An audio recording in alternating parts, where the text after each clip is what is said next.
Greetings. My name is Dr. Franklin Shaffer, and I'm the President and CEO of CGFNS International. And on behalf of the Board of Trustees and the entire staff of CGFNS International, I'd like to thank you for giving us the opportunity for us to give you to us to be part of your very special video series on the state of nursing in the Philippines, the opportunities and the challenges. It's very timely for what's going on, and I'd really like to take a moment and just thank Erwin Lavea for inviting me to send to you this video. But so I think that your timing on your series and the message that you're trying to do is very, very important to everyone. And I hope that the conference, I think there's over 400 and some registered. So it seemed to me that this should be a very successful event. The University of the Philippines is special to me.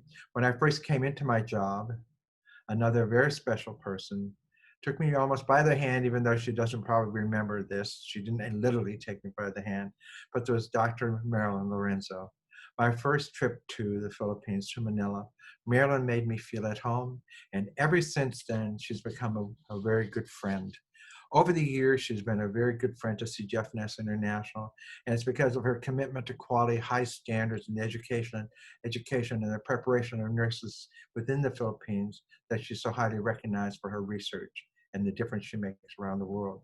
Many individuals read her work and try to emulate much of it or use her, build on her research. I'd just like to give you a message today about during this challenge, this time of challenge, we stand in reverence of those fellow nurses and healthcare workers, fearless and selfless efforts in their unprecedented pandemic, how much they have given of themselves. COVID-19 is an unseen enemy that threatens the life of those who are infected and those who serve. Nurses are the unsung heroes, some say, in hospitals, providing the most intimate care, meeting the psychological and physiological needs of the very sick patients and their families.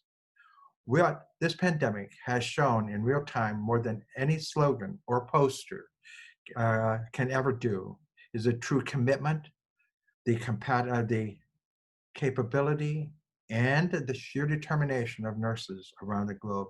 And I might also mention the compassion and empathy.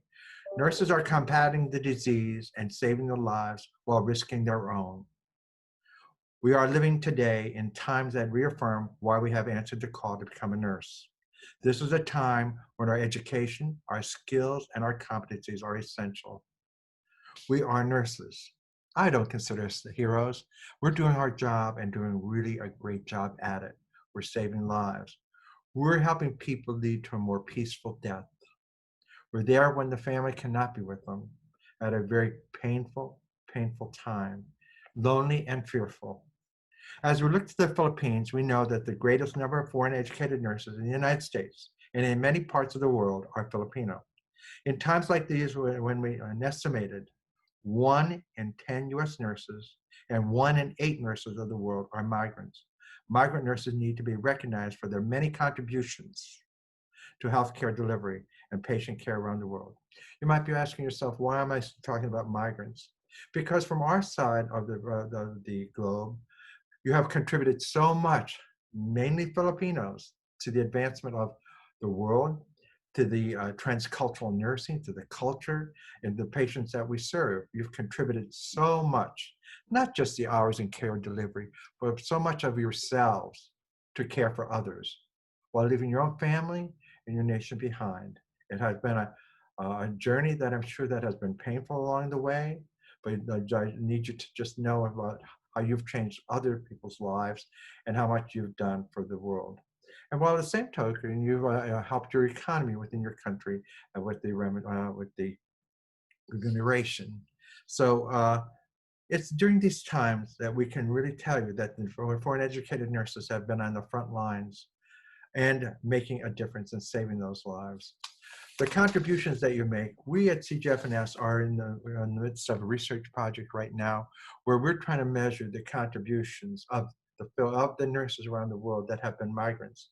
And the majority of the people, we had about almost a little over 4,000 that have responded in just a week to our survey. And the majority of them have been Philippines. So we're hoping that we can make and share the voices and tell the stories of how much you have done for the nurses of the world. In this year, as designated by the WHO as the year of the nurse and midwife, while many think we've been overshadowed by the unprecedented global events, I would like to argue that COVID-19 has put us at the forefront more than ever and more than any other profession.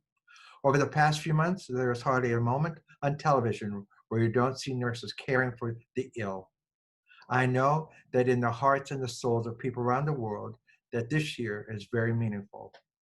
Similarly, I would like to encourage each of you to read the momentous report, State of the World of Nursing. In that report, Nursing and Midwifery, in that report, we were able to bring out, because we've done a large section on migration, and we're able to bring out the migrants' contributions in numbers of what it means to the data on the world of nursing. And this is the first time we've ever collected data around the world. So I am sure that this will get better each year, but this is a good beginning. And I'd really strongly encourage you to read the report. And certainly, I think that's part of the theme of your series, your webinar series. I want to offer my sincere compliments to the University of the Philippines for their global recognition and the commitment to education and quality learning. It's through the university and its teachings that truly created nurses of the world. I've had the opportunity to visit your campus and was enthralled with its history and its contributions of today's nursing pedagogy. And I've heard so many things since then. And I've worked with so many nurses from the Philippines, from the University of the Philippines. You do make a difference. And if there's one thing that you can think about as you go through this series, you are the world's nurse. You're the world's choice in nursing. I could spend many days there looking at your university and its many contributions to the society from within and outside the university. I would just like to pause and say, I would like to thank you for everything you have done and everything you're going to do in advancing the role of nurses around the world, and salute each of you in this year of the nurse and the midwifery. And just to know that you've touched my life and many lives, and we know that you truly are a different breed, a high quality, high healthcare professional, a nurse's nurse. Thank you very much, and I hope that you enjoy your series. Thank you for inviting me.